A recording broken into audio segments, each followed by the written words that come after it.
puting bato. May puting bato sa ilalim ng halaman. Ayan o.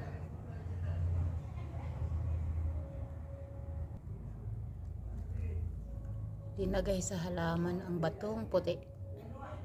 Yan ang bato dito sa ibang bansa. Ayan o.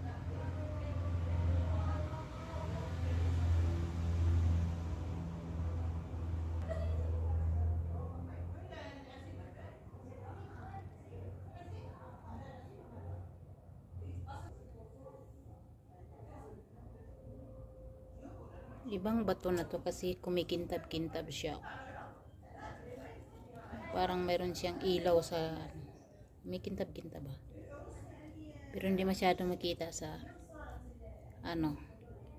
sa